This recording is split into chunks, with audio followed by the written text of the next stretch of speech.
And now a word from our sponsor. Know the real joy of good living. Move up to quality, move up to Schlitz. Know the real joy of good living. Move up to quality, move up to Schlitz. Refreshing Schlitz, the world's best-selling beer at any price you pay. One of the finest things in life everyone can enjoy today. Know the real joy of good living. Move up to quality, move up to Schlitz. Know the real joy of good living. Move up to quality, move up to Schlitz. Yes, the joy of good living. The Pabst Brewing Company invites you to treat yourself to one of the finer things in life. Move up and enjoy Schlitz quality today. Schlitz, the beer that made Milwaukee famous. Know the real joy of good living. Move up to quality, move up to Schlitz. Know the real joy of good living. Move up to quality, move up to Schlitz. And remember, folks, when you're out of Schlitz, you're out of beer.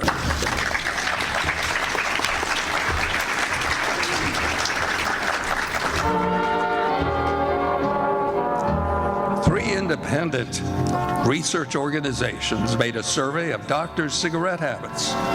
More than 113,000 doctors were asked, "What brand of cigarette do you smoke, doctor?" The brand name most was Camels. The makers of Camel cigarettes send free Camels to servicemen's hospitals from coast to coast. This week, Camels go to veterans hospitals in Sun Mountain, New York, the U.S. Air Station at Keesler Field in Biloxi, Mississippi, and the Veterans Hospital in Knoxville, Iowa. So remember, according to a nationwide survey, more doctors smoke Camels than any other cigarette.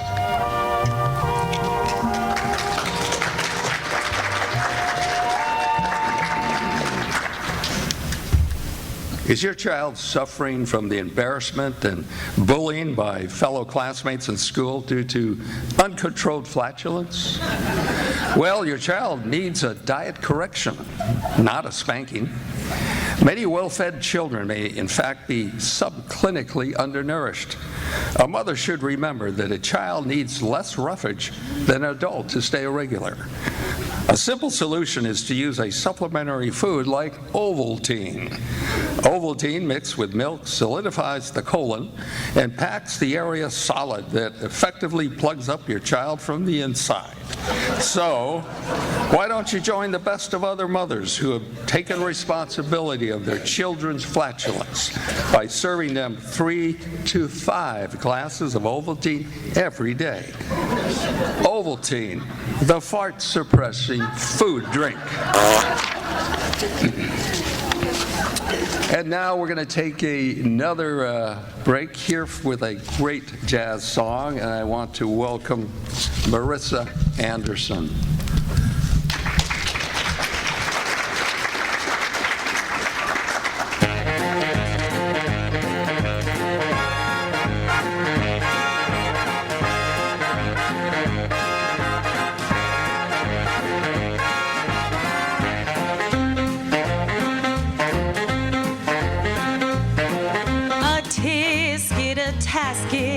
A brown and yellow basket. I sent a letter to my mommy, and on the way I dropped it. I dropped it, I dropped it. Yes, on the way I dropped it. A little girlie picked it up and put it in her pocket. She was a-truckin' on down the avenue without a single thing to do. She went pecking all around.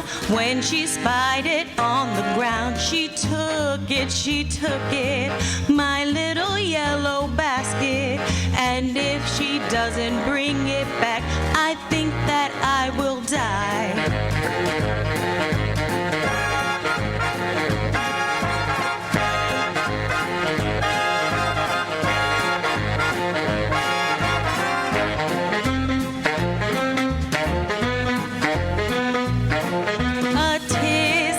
tasket. I lost my yellow basket, and if that girlie don't return it, I don't know what I'll do. Oh dear, I wonder where that basket could be. So do we, so do we, so do we, so do we, so do we. Oh gee, I wish that little girl I could see. So do we, so do we, so do we, so do we, so do we. Oh, why was I so careless with that basket of mine? That itty bitty basket was a joy of mine. A tisket, a tasket, I lost my yellow basket. Won't someone help me find my basket and make me happy again? Was it green? No, no, no, no. Was it red? No, no, no, no. Was it blue? No, no, no, no, just a little yellow basket. A little yellow basket. Marissa Anderson. Thank you, Marissa.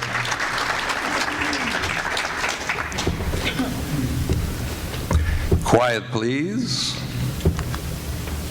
Quiet, please.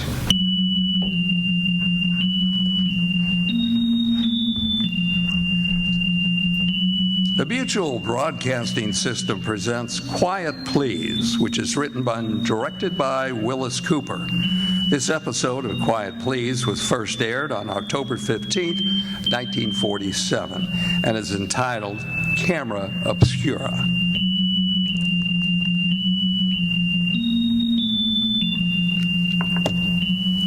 I don't suppose you've ever killed anybody, did you? I didn't think you had. Funny, though, you can't tell, you know.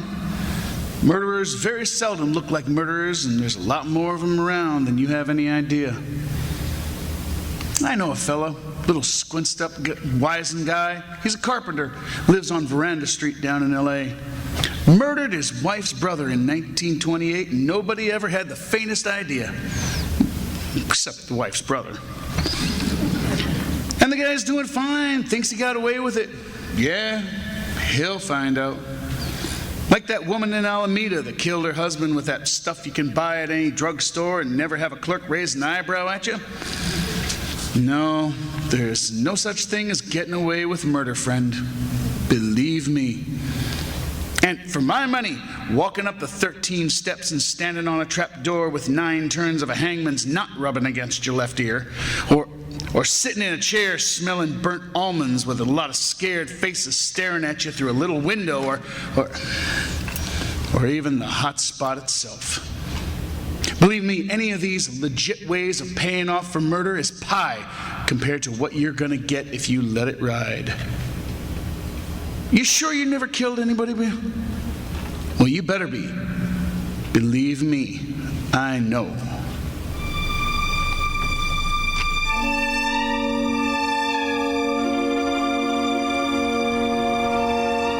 I killed Philip D. Vandervoot on September 29th, 1928. I was never arrested, was never suspected, but no, I'm not going to tell you how I killed him. I'm not running a school for murderers. And anyway, if you're planning on murdering somebody, you've got your own ideas on how you want to do it. The only thing is, I'll bet you a quarter when you get done listening to me, you'll change your mind. You see, the man said he was going to call my story Camera Obscura. Now, I suppose maybe that puzzles you a little bit. Not everybody knows what a camera obscura is, but practically everybody here in Santa Monica knows. It's the biggest camera obscura in the world. It's right here, down at the foot of Santa Monica Boulevard, in the little park that runs along the top of Palisades. It's a little green building, probably 20 feet high, practically circular, maybe 20 feet in diameter. And up in the top, in a little kind of cupola is this lens, like a camera lens, only bigger. There's some kind of mirror arrangement in there with it, and there's a big round table that almost fills the building. White top on it, and the image the lens picks up is reflected down onto the table, so it's a like Technicolor movie or whatever's going on outside. And there's a wheel, like a ship steering wheel, that you turn to turn the lens with. Turn it around so you can point it towards the bay or up at the street or anywhere. Yeah, it's a cute little gizmo. Tourists have been getting a kick out of it for I don't know how many years. Ask anybody that's ever been in Santa Monica. Everybody's seen it. And an awful lot of people have been in it. That's the camera Obscura. A harmless little green building in the park in the sunshine. And black as a murderer's heart inside. In a miniature world lying flat on a table in there. Go see it sometime. You'll get a bang out of it too. Even if you don't see what I saw. There was this girl that worked in Llewellyn's restaurant next door to Harry Cowan's bargain store where I worked. No, I've forgotten her name. I mean, Kate or Mary or Joanne or something. Well, that morning, I went next door for a cup of what Llewellyn's claims is coffee. Nobody in there but this girl, this waitress, Mary or Kate or whatever her name was. And she'd been crying. And I said, "What's the matter with you, kid?" Nothing. Well, give me a cup of coffee. What's the matter, kid? Nothing. Cy, you seen Phil Vandervoort the last couple of days? I looked up at her, and the tears started out of her eyes again, and I said, and I was telling the truth. I said, "Not since the night before last. Why?" I said. Where'd you see him? What, down at the PE station, down the street? What's the matter? Did he run out on you? Cy, how did you know? What do you mean, did he? He's gone. You sure? I knew it. I knew it when I gave him the money. I knew it. What did you do? Did you give him money? Oh, Cy, don't tell anybody, will you? Please don't. Well, I won't tell, but he just... He just needed $200 to pay a man for something, and the banks were closed, and he needed to get the money. Needed it so bad. You mean you gave him $200? I borrowed it from Llewellyn. I told him I'd give it back to him in the morning. I had $240 saved up, and Cy, what am I gonna do? Wait a minute, I said. So this is where the money came from. Well, wait a minute, I said. You mean you borrowed $200 from Llewellyn to give to Phil, and now he's gone, and you've got to pay it back yourself? Saved and saved and saved. Cy, I know it. Well, ain't that fine? Ain't that fine? How come you did it? Couldn't you have borrowed it from somebody else, for gosh sakes? Well, he was gonna get married, Cy. Well, you sap. $200, you sap. I know it. What am I gonna do? I guess pay up. You said anything to the police? No. You going to? I don't know. Should I? No, I can't. Why not? Oh, I don't know if he really ran out on me, but... You were gonna marry him, huh? He asked me to. Yeah, well... Oh, Cy, don't say anything about it to anyone, will you? I know, I won't say anything. Please. No, I won't say anything. I mean, if he's really gone... No, he's gone, all right. What should I do? Yeah, well, you can go to the cops if you want to, but if I was you, well, you'll get an awful lot of publicity, you know. That worth $200 to you? I know it. I just don't know what to do. I gotta beat it.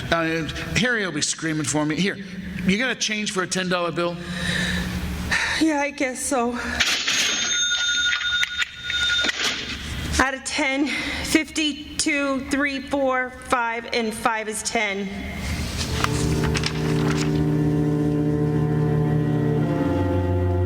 See what I mean? She didn't have the faintest idea that that was one of the $10 bills she gave to Phil Vandervoort a couple of nights ago. Isn't it amazing? I should have thought she'd notice how wrinkled and damp the bill was from the salt water. Well, you see, I didn't think about going through the pockets till after I took him out there under Santa Monica Pier and fastened him to one of the pilings down deep. It was a good place, I thought. Nobody ever goes out there, nobody but the barracuda. And the flat, ugly stingrays with those rows of teeth like white needles. We kind of left the camera Obscura sitting out there on the Palisades all by itself, didn't we? Well, yeah, we'll get back there. I'll say we will. But it was funny about Phil Vandervoort. He was one of those fellas you see around town, you never get to know. But you see him, and he's like a bus stop sign, you know? He's here, but you never notice him. Never notice him until he disappears, either. It's like that with California, quite a lot. So Philip D. Vandervoort sort of faded out. And practically the only people in Santa Monica that thought about him was me and the babe in Llewellyn's restaurant. And she didn't know I thought about him at all.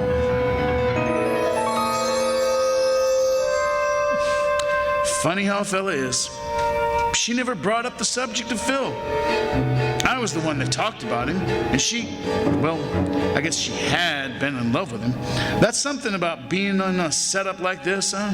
A game, kind of. Playing it right up to the edge, saying things that give you away if she had the slightest inkling. I remember one afternoon, I had Wednesday afternoons off, and that day I stopped in the restaurant and she was putting on her hat. Llewellyn had told her business was slack that day and she could have the half day. So instead of eating a piece of pie, I said, "Come on, let's take a walk." Thought maybe we'd go down to the beach and take one of the trans over to Winchell Park and play tango, eat a couple of hot dogs. So we started down Broadway and I said, "Hey, you ever been in that camera Obscura over there?" No. Have you? No. Let's go see what it is. Okay. It was one of those afternoons when the sun was still shining bright. There was a big bank of fog sitting offshore a few miles, sort of sneaking in to take over. Those afternoon clouds in Santa Monica are a thing. You slide in, and all of a sudden, there's like a great big, damp, gray seagull sitting down on top of you. So I figured the fog would be in and out another hour. The beachfront is pretty dreary when that happens, and so maybe we'd kill a time in the Gizmo, then walk on over to the Criterion, see the Rough Riders. That was playing then, the Rough Riders. There isn't anybody around the camera Obscura when we climb up the steps. No tourists, nobody, just the girl and me. Whatever her name was. And the wooden door bangs behind us. I didn't know a place could be so dark. Well, we stood there and looked at the white-top table and the moving picture of Santa Monica on it. I have to admit, it's quite a kick the first time you see it, but I hadn't seen anything yet. So I twisted the wheel around. The picture slid across the tabletop, and there were the breakers rolling in. There was the Monica Ballroom and the merry-go-round on the pier, people fishing and people walking around, and I thought about what was under that pier, if it was still there. And then a man walked by real close, and he almost filled the whole picture. He turned, and he seemed to look right at us, up off that tabletop. Look! That's Phil! There he was, staring right at me and kind of smiling, and right behind him in the picture was the pier I'd lashed him under. And he stood there. She fumbled at the door and threw it open. And the light flooded over the picture, and he was gone. Yes, and when I went outside, he was gone from there too. But we saw him, didn't we? We both saw him. I don't know. I couldn't tell her it was possible for Phil Vandervoort to stand outside the camera Obscura that afternoon, could I? I had to go along with her. I had to say, "Oh, sure, you'll see him again. Sure, you'll get your $200 back. Sure, he'll show up again." Every time I said it, I got that chilly, cold, seaweed feeling between my shoulder blades. I should have had sense then and gone up to Clarence Webb's office and turned myself in and said, Clarence, I murdered Phil Vandervoort, and you'll find him tied up to a piling under the pier out there, just the other side of the dance hall. Well, I should have done that. All he'd done to me was send me up to Folsom and put a black cap on me. No, I had to do it the hard way. I had to get away with murder. I had the hunch and I didn't play it. God, I wish I had, that's all. Let's go over to the camera obscura again, Si. Oh, I didn't want to go to that camera obscura again. I didn't want to go in there in the dark. I didn't want to see the picture. And I didn't want to see Phil Vandervoort. This afternoon, the fog was already coming in. You couldn't see the end of the pier, and as you looked out toward the bay, that white wall kept easing in, closer and closer. And I had the feeling that when it got to me, I'd disappear too. Right in broad daylight, you get that feeling. It was warm in there in the camera obscura from sunshine that had been beaten down on it all that one morning. Look at the fog, Si. Look at... And the fog in the picture swirled aside a little, and there was somebody coming towards us. I had the illusion that he was actually coming towards us, right out of the picture. And then the fog flew away a little more from his face. It's Phil! Look, Si! I knew we'd see him again! Phil! Phil! And she ran out of the place and the door slammed shut. And I was all alone in there. She ran down the steps and I could see her in the picture, and Phil came walking steadily toward me, and then I could see her in the picture as she ran toward him, and there, I could see her calling outside. Phil! Phil! And then she ran toward him in the picture, and I could see them both just as plain as I see you. She ran straight through him as if he were part of the fog itself, and he kept on coming closer toward me, closer and closer. I don't know how I got out there, but I honestly don't know. I remember I couldn't find the door in the dark, and when I finally did get out, my hands were all full of splinters from pounding on the walls, and there was a gash over my eye where I fell down the stairs, and I'd never been so scared in my life. You see, something shook me as I opened the door. Something caught my ankle and threw me. No, it wasn't Phil Vandervoort's hand, as you're probably thinking. It was a long strand of wet seaweed, the kind that gets all tangled around the pilings under the pier. Let's go over to the camera obscura. I say, I'll never go to that place again. I will never go to that place again. Well, I'm going anyway. If you don't want to go, well, I'm going. So I said, don't go. Don't go. It's foolish to go back to that place. There's some reason why Phil's hanging around that place, and I want to go there. And I thought, I know why. I know why he's hanging around there. No, I won't go to the movies with you. I'm going over to the camera obscura whether you want to or not. I knew I had to go.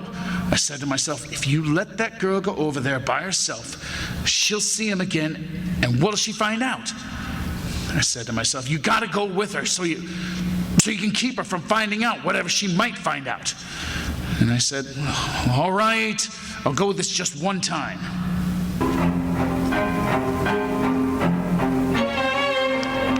There wasn't any fog this time. It was a beautiful, bright day. It was just the two of us. Or should I say, the three of us. Yeah, we saw him again. This time was the payoff as far as she was concerned. Oh, I'll tell you about it. There wasn't anything wrong with the picture as long as we had the lens aimed toward town. She turned the wheel slowly. The picture flowed past on the table. Up northward toward the Miramar Hotel, down Ocean Boulevard with the palm trees in front of the little real estate offices. And then we were looking up Broadway, and I could see Harry Cohen walking out of the store into Llewellyn's. And the gas station came into view. We looked down Ocean Boulevard the other way. And then the rustic fence at the edge of the Palisades, and the spires of the dance halls on the pier swam across the board. And there was Phil, leaning against a palm tree, not 20 feet away, it seemed. There he is. Just as if he'd heard her, he looked up at us and grinned. He lifted his hand and beckoned. Again, I had that curious feeling that he was real. He was three-dimensional there in the picture. And she opened the door and went out. But she came right back in. Cy, there's nobody out there. I could have told her I knew at that. But there's nobody there. And there he was on the table, just grinning at us. And he said something. I could see his lips move. What did he say? I didn't hear anything. I'm looking again. So she opened the door, and Phil's lips moved again, and I could read his lips. Anybody could read that word. Just try it sometime. He said, murderer. Cy, I'm scared. There isn't anybody there. And the little figure in the picture smiled again. And he raised his hands and pointed straight at me, and I could see his lips move again. And I knew she had read his lips too. He said it again, murderer. Stop that! I saw what he said. I saw it. I know. Now I know why we can't see him out there. He's haunting you. You killed him. You killed. Let go of me. No, I can't let you talk. No.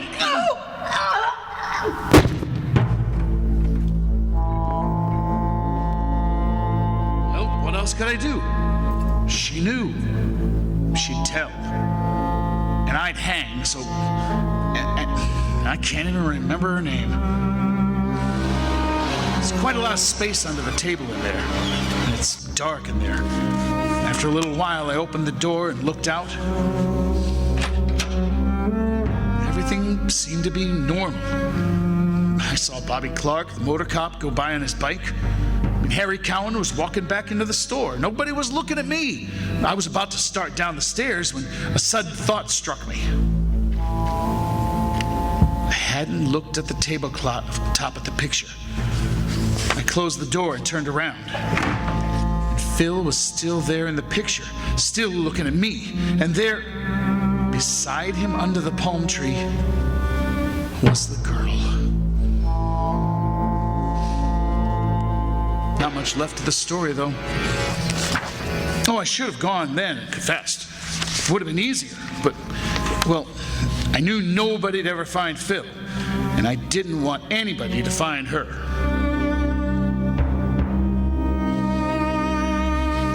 They locked the place up at night, but the door came open easy.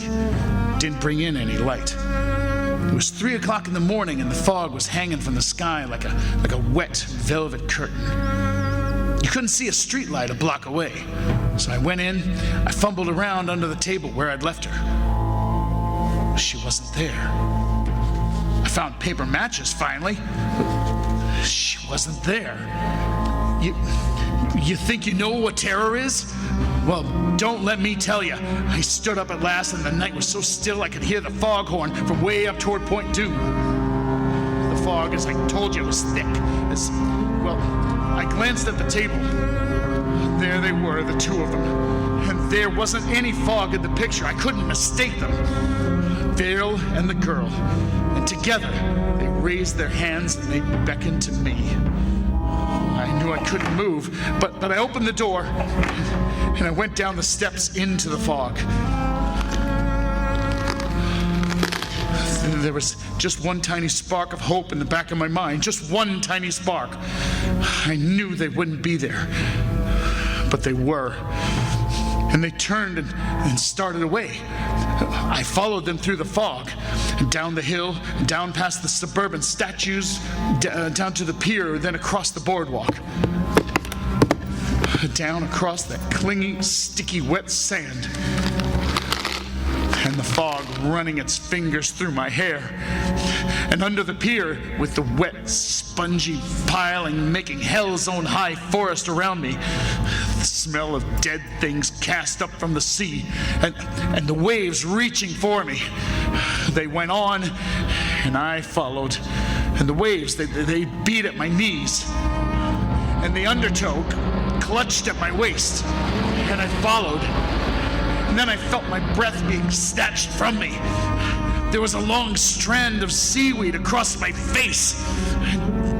Darkness. And the taste of salt.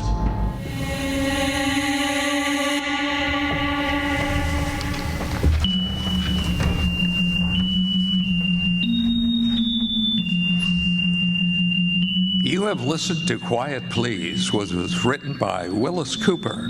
The role of Cy was played by John Krager. The girl was played by Delane Krager. Quiet Please comes to you from New York. This is the Mutual Broadcasting System.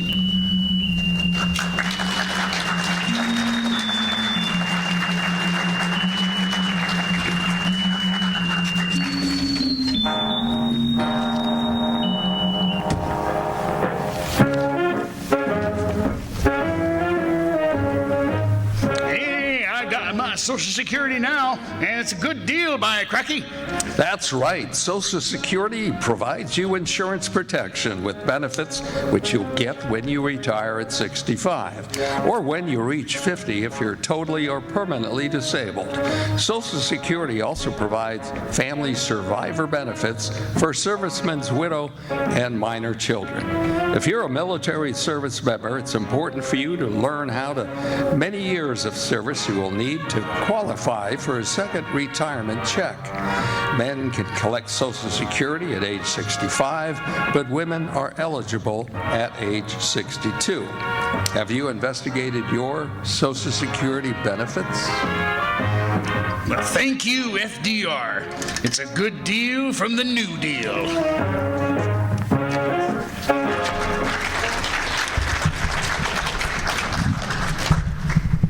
The Great Plains Radio Theater is brought to you by Tide, Procter & Gamble's amazing new discovery for your whole family's wash.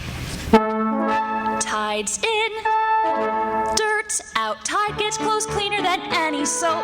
Any soap? Yes, any soap. Tide gets clothes cleaner than any soap. T-I-D-E, Tide. Even in hardest water, Procter & Gamble's Tide gets all the dirt out of your whole family's wash. Take the drudgery out of laundry day with T-I-D-E, Tide. Tide's in, dirt's out. Tide gets clothes cleaner than any soap. Any soap? Yes, any soap. Tide gets clothes cleaner than any soap. T-I-D-E, Tide.